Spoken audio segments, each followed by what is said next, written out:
Bien, chers amis de Café Évangile, prenant la parole, Jésus lui dit, « Que veux-tu que je fasse pour toi ?» L'aveugle lui dit, « Rabboni, que je retrouve la vue. » Et Jésus lui dit, « Va, ta foi t'a sauvé. » Tels sont les quelques extraits de l'évangile de ce 30e dimanche du temps ordinaire. Et le thème de fond de l'évangile de ce jour, de la liturgie de la parole de ce jour, c'est la foi.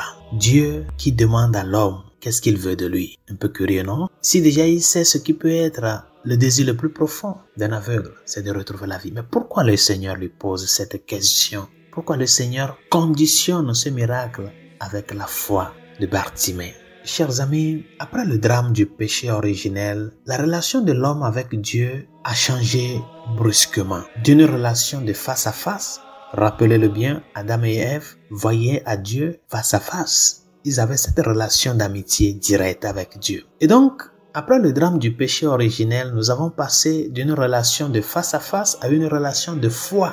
La foi. Nous n'avons plus accès à voir à Dieu face à face. Mais il nous a fait don de cette vertu-là qu'est la foi pour orienter notre relation avec lui. Qu'est-ce qu'il a dit à Moïse qui veut voir sa face? Il lui dit, personne ne peut voir ma face et continuer à vivre parce que ma sainteté est tellement si grande que si l'homme qui est pécheur voit ma face, cette même sainteté, la mienne, peut la détruire. Par conséquent, après Adam et Ève, notre relation avec Dieu est une relation fondée sur la foi. Et qu'est-ce que la foi?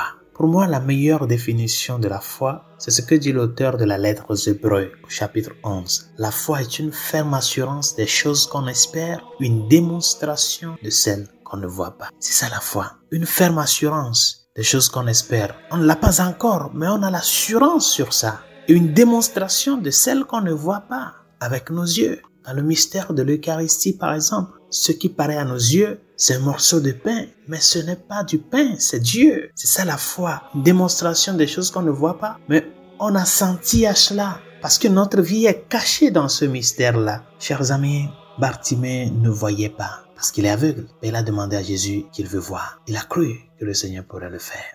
La foi, par conséquent, comme don de Dieu, est la réponse d'amour de l'homme à Dieu qui s'est fait notre compagnon de route, qui est entré dans notre histoire pour transformer cette histoire-là. Mais cette même foi-là, qui est don de Dieu, qui est notre réponse à l'amour de Dieu, cette même foi nous amène à nous rendre compte de ce qui nous manque, ce dont nous avons besoin, et par conséquent se mettre en chemin pour le chercher, comme Bartimée.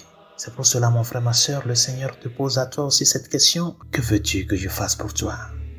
Toi qui es venu à la messe ce jour, toi qui tous les jours tu te mets sur tes genoux en priant, que veux-tu que je fasse pour toi? Et cette question, ce n'est pas pour nous bluffer, c'est pour nous amener à prendre conscience de qui il est et par conséquent à justifier notre foi en lui. Ce n'est pas n'importe qui. Et quand tu te tiens devant Dieu, il faut savoir que c'est ton Créateur, ton Rédempteur et ton Sauveur, celui à qui rien n'est impossible. C'est sur cette foi-là que tu es appelé à avancer à lui. Et d'autre part, cette réponse d'amour de l'homme à Dieu, qui est la foi, est une réponse de suivre le Christ. C'est une réponse qui doit nous amener à le suivre, non pas seulement venir chercher quelque chose de lui et puis partir. Ce serait de l'égoïsme. Ce que nous recherchons doit nous amener à le suivre. La foi doit être le soubassement, la conséquence, la motivation de suivre le Christ. Que même si ce que je lui demande, je ne le reçois pas, je vais continuer par le suivre parce que je crois en lui, je sais qu'il peut le faire. Par conséquent, la condition sine qua non de la foi en Dieu, c'est de suivre ce Dieu-là. On ne peut pas avoir la foi, on ne peut pas croire en Dieu et au même moment le négliger. Quand on a besoin de quelque chose, on vient et puis on s'en va. Non, la conséquence directe de la foi, c'est de suivre le Christ. C'est ça la réponse de gratitude. Et dans cette réponse de gratitude, maintenant c'est à nous de lui poser la question au Seigneur, que puis-je faire pour toi? Vous voyez, nous avons changé la donne.